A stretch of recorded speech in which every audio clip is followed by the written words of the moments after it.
사남 유튜브에 오신 걸 환영합니다. 자, 여러분들 일단 첫 번째 주제는 여러분들 실질 실업률, 광의 실업률이라고 불리는 미국 내에서 다른 실업률이 사실은 여러분들 7.4%를 찍었다는 걸 알고 계신가요? 사실 여러분들 지금 상황이 어떤 상황이에요? 인플레이션이 이제 잘 잡히지 않으면서 실업률이 낮아서 임금 상승이 잘 잡히지 않는 단계라고 하면서 인플레이션이 막 스티키한 그런 단계라고들 많이들 알고 있잖아요. 그런데 말이에요. 우리가 사실 매일같이 이제 파월 아저씨는 이런 얘기를 하잖아요. 이제 연준 대부분 경제가 완전 고용 상태라고 생각을 합니다. 아, 지금은 완전 고용보다도 더 높은 최저 실업률을 달성한 상태라고 파월 아저씨가 맨날 FOMC에서 얘기를 하잖아요. 근데 우리는 그거에 반해서 다른 얘기도 듣고 있어요. 우리는 주변에서 뭐 블룸버그라든지 뉴스를 통해서 매일같이 사람들이 53년 만에 최저 수치입니다 이런 소식을 듣는 게 아니라 사실 우리가 가장 많이 듣고 있는 건 요즘 인력 감축 소식을 듣고 있잖아요. 막 요즘 뭐 메타버스라든지 구글이라든지 마소에서 맨날 사람들이 잘리고 있다는 뉴스가 뜨고 있고, 이게 사실 1월부터 사실 시작된 트렌드죠. 1월부터 시작된 트렌드고, 사실 이게 말이죠. 사실 노동부에서 발표하는 실업률만 보면 이 3.4%라는 수치는 사실 1969년도 이후로 1월 이후로, 정확히 말하면 1969년 1월 이후로 한 번도 달성해 본 적이 없는 수치예요. 이게 어마어마한 수치입니다. 사실은 최근에 주식시장이 원래는 맨 처음에 주춤하게 된 것도 사실 원래 이것 때문이에요. 뭐라고 실업률이 저렇게 낮아? 직장 창출이 저렇게 52만 명 수준이나 났단 말이야. 아유, 박소연님, 아유, 도네이션 감사합니다. 아이슬랜드님들, 그리고 시카고 아재님도 도네이션 감사합니다. 자, 아무튼 이런 부분들 관련해서 지금 실업률 자체도 낮긴 하지만 직장 창출이 어마어마하게 나왔어요. 이것 때문에 지금 사람들이 이제 난리가 난 거예요. 이렇게까지 실업률이 낮으면 연준이 뭐 노랜딩 가는 거 아니냐. 근데 저는 그렇게 생각하진 않아요. 연준이 노랜딩을 가기에는 U6라고 불리는, 제가 오늘부터 이 광의 실업률이라고 할게요. 광의 실업률이라고 하는데, 이게 왜 광의 실업률이라고 하는지 좀 이따가 설명을 해드릴 텐데, 이거는 여러분들 7.4%라는 생각보다는 높은 수치로 나왔습니다. 자, 그래서 사실 이 광의 실업률이라는 게 뭐냐. 뭐 실업률 지금 연준에서 뭐 얘기하는 실업률은 다른 실업률이냐. 노동부에서 미국에서 발표하는 실업률은 3.4% 아니냐라고 얘기하시는데, 사실 실업률에는 여러분들 바로 정의가 6가지가 있습니다. 자, 여러분들 6가지의 정의가 있어가지고 실업률이 원래는 U6 unemployment rate라고 불리는 광의 실업률이 있고요. 그리고 원래 U3 unemployment rate, U3 실업률이라고 불리는 일반 실업률이 있어요. 자, 이 일반 실업률부터 광의 실업률을 제외하고도 총 6가지의 정의가 있는데요. 간단하게 좀 얘기를 하자면 U1 실업률은 노동 참가자 중 15주 이상 실직자. 자, U2 실업률은 U1 실업률을 더하기 임시직을 방금 마친 사람들. 방금 내가 예를 들어서 상하차 알바를 뛰고 왔어. 그럼 여러분들 U2 실업률이 되는 거고요. 세 번째는 자, 모든 실직자들. 우리들이 보통 말하는 가장 미디어에서 많이 말하고 가장 지금 3.4%라는 최저 실업률을 얘기하고 있는 모든 실직자들. 내가 돈을 벌지 않고 있지만 내가 돈을 벌 의지가 있는 사람들. 나는 그래도 열심히 돈을 벌겠다. 내가 직장을 찾아보고 있는 사람들. 내가 4주 안에 한 번이라도 직장 어플라이를 해봤다. 내가 어떻게든 직장을 찾으려고, 우리 먹고 살려고 노력하고 있다라고 불리는 사람들이 바로 U3 일반 실업률이에요. 그런데 이것 말고도 3가지의 실업률이 더 있습니다. 자, U4 실업률은요. 자, 아까 말씀드린 U3 실업률, 일반 실업률에다가 구직 단념자라는 사람들을 포함하고요. U5는 거기에다가 한계 근로자라는 사람들을 포함합니다. 이게 뭔지는 제가 설명을 해드릴 거예요. 그리고 U6는 마지막으로 불완전 취업자라는 개념을 포함을 하는데요. 자, 일단 구직 단념자라는 게 뭐냐. 일자리를 일단 찾다가 일시적으로 포기를 한 사람들. 1년 안에 분명히 한 번은 직장을 어플라이를 했지만, 내가 무슨 일이 있던지, 내가 무슨 아이를 봐야 한다든지, 아니면 내가 갑자기 노모를 케어를 해야 된다든지, 아니면 내가 직장을 찾는 게 너무 힘들어서 잠깐 쉬자. 한 1년간만 쉬자 하는 사람이 구직 단념자들이에요. 구직 단념자들이고요. 한계 근로자라는 사람들이 있어요. 이거는 또 U5에 해당하는 사람들인데 일할 수 있는 능력이 있지만 내 몸, 신체 건강하고 나이도 어리고 나 지금 할 수 있지만 일자리를 구하고 있지 않는 사람들 1년뿐만이 아니라 그 이후로 4년, 5년이 됐든 장기적으로 일을 구하지 않는 사람들 포함한 게 한계 근로자들이고요. 그리고 마지막으로 이 불완전 취업자라고 얘기를 해서요. 이 불완전 취업자는 뭐냐면요. 경제적으로 내가 사실 일은 하고 있어. 내가 파트타임으로 가서 맥도날드 가서 일은 하고 있단 말이야. 근데 내가 사실 그걸로는 먹고 살 만큼 충분히 돈을 벌지 못하고 있는 것. 내가 무조건 일을 2개 이상 뛰어야지 내가 사실 벌어먹고 살 수 있는데 혹은 내가 파트타임을 일하면서 풀타임을 찾아보고 있는 사람들 이런 사람들 내가 불완전해. 내가 아직 사실 경제적으로 자립이 불완전해. 그래서 이런 사람들을 불완전 취업자라고 해서 이 사람들은 U6에 포함이 됩니다. 자, 여기에서 좀 더 다시 돌아가서 여러분들한테 얘기를 해드리도록 할게요. 자, 다시 얘기하면 U1은 장기실직자. 근데 직장을 찾아보는 사람들. U2는 내가 상하차 알바를 했어. 상하차 알바 끝나고 나서 다음 알바를 찾아보는 사람들 U2라고 하고요. U3는 실직했지만 계속 직장을 찾아보고 있는 사람들, 몇 년이 됐건, 일단 내가 4주 안에 직장을 찾아봤다. 그럼 U3, 이게 일반 실업률에 속하는 거고요. U4는, 좀만, 직장 찾는 거 좀만 쉬자. 1년간 정도는 쉴 수 있잖아. 내가 여태까지 열심히 이렇게 직장 찾아봤는데 내가 직장을 못 찾는 건 내 잘못이 아니라 사회의 잘못이야. 라고 하는 사람들 바로 U4. U5는, 나 그냥 오늘은, 리그 오브 레전드 할래. 에?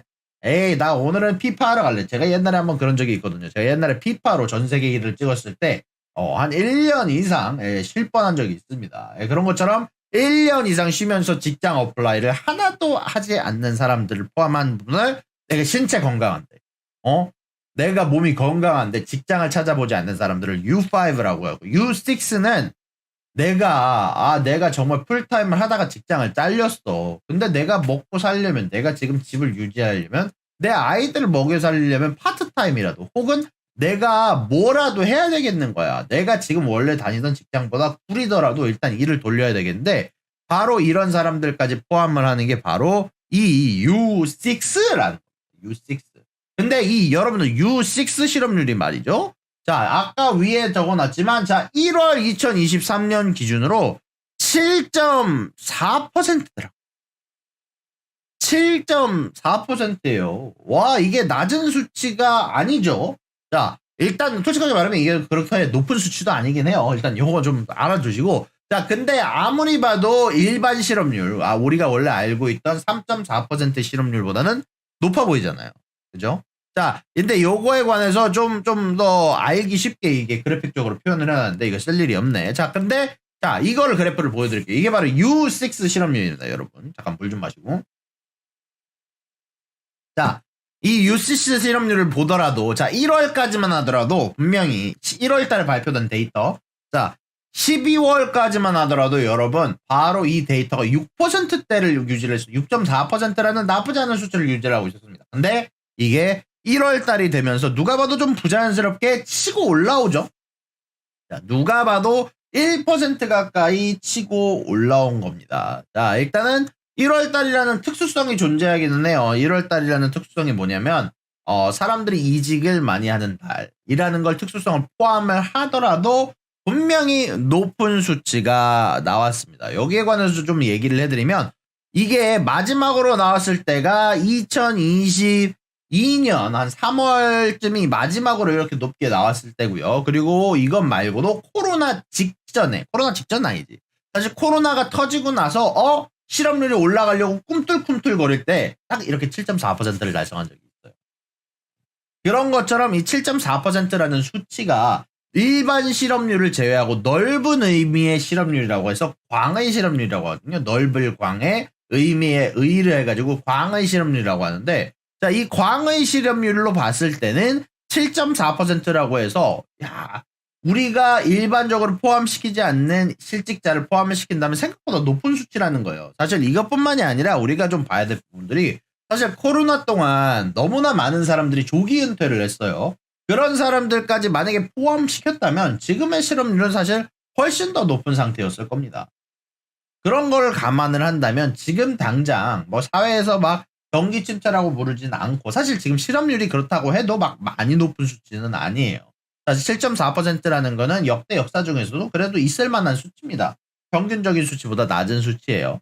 근데 누가 봐도 조금 부자연스럽게 올라오고 있다는 것도 사실이고 사실 최근에 우리가 들려오는 뉴스들을 본다면 자 이게 뭐냐면 자 After years in big tech, laid off workers are coming to grips. 이거 이렇게 영어로 읽으니까 너무 길다. 그러니까 한마디로 얘기해서 빅테크에서 잘린 사람들이 어쩔 수 없이 생각보다 돈을 적게 주고 돈도 적게 주고 이득도 적고 여러 가지 받는 혜택도 적은 회사를 들어갈 수밖에 없게 된다.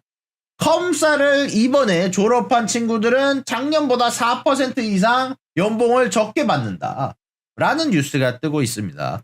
그래서 지금 나오는 이야기가 뭐냐면 분명히 고임금 노동자들에 관련해서 사람들이 잘리고 있고 생각보다 돈을 적게 받기 시작한 게 맞다라고 얘기를 하는데 여러 가지 많이 이야기가 나오고 있는데 예전보다 전체적으로 내가 돈을 받을 수 있는 패키지 자체가 좀 줄어들고 있는 느낌이죠. 이제는 슬슬 노동 마켓도 경쟁이 심해지고 있죠. 타이틀 42에 관해서 제가 예전에 다뤄드리긴 했지만 이건 좀 번외의 내용인데 타이틀 42가 사실 어떤 내용이냐면 여러분들이 만약에 내가 여러분들 만약에 멕시코에서 살아요. 근데 망명을 하려면 일단 내가 미국이란 땅을 넘어야 될 거 아니야. 미국이란 땅을 넘습니다. 그러고 나서는 나 망명 신청할 거예요 라고 해요. 그럼 사실상 이 사람은 불법으로 넘어온 거긴 하지만 1년이라는 기간 동안 미국에서 체류할 수가 있어요. 왜냐면 이게 심사를 하는데 너무나 많은 인원이 심사를 하니까 이걸 바로바로 야 안 돼 너 나가라고 할 수 없단 말이야. 이 사람을 심사하고 평가하는 데는 1년이라는 기간이 걸려요. 그 기간 동안 미국에서 체류를 하면서 뭐 열심히 돈을 벌든지 여러 가지 뭐 저임금 노동을 하든지 어디 가서 뭐 알바를 뛰든지를 통해서 미국에서 어느 정도 돈을 법니다. 미국에서 살 수 있어. 1년간, 2년간 이 재판의 결과가 추방이란 결과가 나오기 전까지는 미국에서 일하고 먹고 잘 수 있기 때문에 이런 부분들 관련해서 원래는 다 트럼프 아저씨가 생각에는 기발한 정책이 뭐냐면 야 이놈들이 우리의 코로나에 안 좋은 영향을 주고 있다. 얘네들 때는 코로나가 들어오고 있으니까 불법 망명자들 들어올 때마다 바로바로 쫓아내버려 라는 법안을 만든 거예요. 원래는 재판을 하는 결과가 있어야 되는데 재판 없이 언제든지 불법으로 땅을 넘어오면 쫓아낼 수 있게 만든 게 바로 이 트럼프 아저씨의 추방 정책, 트럼프 아저씨의 타이틀 42라는 정책입니다. 타이틀 42는 아직 안 끝났고요. 5월 좀 지나서 끝날 가능성이 높은데 바이든 아저씨가 여전히 우리는 불법 이민 받아줄 생각 없다라고 얘기하긴 했어요. 다만 예전처럼 바로바로 추방시키는 정책인 타이틀 42가 사라지는 것만으로도 아마 사람들이 조금 더 불법 이민 혹은 망명 신청을 할 가능성이 굉장히 높습니다. 불법 이민 안 받아주는 게 맞지. 다만 이게 노동이란 문제를 해결을 하려면 사실 필요했던 부분인데 반대로 얘기하면 근데 불법 이민을 받아주면 인프라에서 돈을 내긴 돼요. 인프라에서 돈을 내야 되는데 그게 세금에서 나가게 되겠죠. 아무래도 치안도 안 좋아질 수도 있고 아무래도 여러 가지 이점과 단점이 동시에 있는 정책입니다. 자 결론은 뭐냐면 지금 생각보다 고학력들은 고임금 노동자들은 어렵고 지금 당장 사실 말씀드렸지만 사실 연봉들이 깎이고 있는 게 사실이고 사람들이 잘리고 있는 게 사실입니다. 그럼에도 불구하고 노동력 부족이 있거든요. 확실히 노동력 부족이 있어요. 저임금 노동자들 사이에서 노동자 부족 사태가 있어가지고 제가 말씀드렸지만 옆에 가서 맥도날드나 뭐 타겟만 가더라도 막 옆에서 고기 굽고 내가 거기에서 캐시어만 보는데 사실 어떻게 보면은 이게 전문직이라고 볼 수는 없죠. 단순 노동직이라고 봐야 되는데 이런 것들이 여러분들 내가 유튜브 하는 것보다 높은 연봉인 높은 시간당 임금인 20불을 넘게 받는단 말이에요. 내 유튜브 시간당 임금이 5불이 채 안 되는데 아이고야 지금 5불 넘었나? 5불 넘어서 너무 좋네요. 하여간 이런 부분들 관련해서 노동력 부족 사태가 저임금 노동자들 사이에서 단순 노동직 사이에서 이어지고 있다. 왜냐하면 그 이유들 두 가지를 좀 이야기를 해볼까 하는데 일단 첫 번째로는 계속해서 여러분들 최저임금이 오르고 있고요. 첫 번째로. 두 번째로는 노동력 부족이라는 것이 이어지고 있는데 그게 바로 이유 중 하나가 반이민 정책. 자, 이거는 제가 예전에 한번 전기라망에서도 다룬 적이 있어요. 미국에서는 타이틀 42라는 트럼프가 진행한 망명자들을 무조건 추방시키는 정책으로 인해서 이민자가 미친 듯이 거의 한 10분의 1, 20분의 1로 꺾인 적이 있어요. 망명자들 기준으로. 그러다 보니까 이것들이 풀리지가 않았어요. 원래는 이게 바이든이 대통령이 당선이 되면서 이런 부분들이 풀리고 반이민 정책이 풀리고 나서 조금 더 많은 이민자들이 들어오기 시작하면 이 사람들이 보통 들어오면 근데 고임금 노동자들이 되기보다는 저임금 노동자들이 되는 경우가 많거든요. 특히 뭐 불법 이민이라든지 망명자들 기준으로는 결국 좀 저임금 노동을 해결해줄 수 있는 가능성이 굉장히 높았어요. 근데 그런 것들이 사실상 아직까지 막혀 있으면서 저임금 노동자들은 부족하다 보니 U3 실업률이 낮을 수밖에 없는 거고 고임금 노동자들도 낮은 페이의 잡, 파트타임 잡, 임시직으로 가기 때문에 상대적으로 U6 실업률이 높을 수밖에 없다. 광의 실업률은 사람들이 알바를 뛰니까 직장 잘리고 나서 아니면 그것보다 낮은 임시직으로 가다 보니까 광의 실업률이 높고 저임금 노동자들은 여전히 부족하다 보니까 U3 실업률이 낮은 거다. 이게 광의 실업률은 생각보다 원래 퍼센티지가 높아서 원래는 한 15%만 넘으면 그때부터 경기 침체라고 봐도 되는데 7.4%면은 그냥 좀 오르고 있구나. 요 정도. 약간 좀 오르고 있구나. 아까부터 좀 부자연스럽게 오르긴 했지만 그렇다고 해서 요게 막 경기 침체다라고 소리 지를 정도는 아니고 다만 지금 파월이 얘기하는 것처럼 완전 고용이다라고 얘기하는 건 맞지 않다. 파월 아저씨가 얘기하는 완전 고용이란 거는 결국 몇 가지 팩터를 포함하지 않은 거다. 광의 실업률이라는 데이터를 포함하지 않은 거고 파월 아저씨도 이거를 알고 있다. 파월 아저씨가 이걸 언급을 안 하는 이유는 사람들이 결론적으로는 지금 당장 경제가 잘 가고 있다라고 믿고 싶게 하기 때문이다. 라는 거예요. 구독과 좋아요는 사랑입니다, 여러분. 유사남의 구독과 좋아요를 눌러주세요. 그리고 여기 있는 비디오도 여러분들을 위해 준비한 거니까 여러분들이 항상 살펴봐 주시면 감사하겠습니다.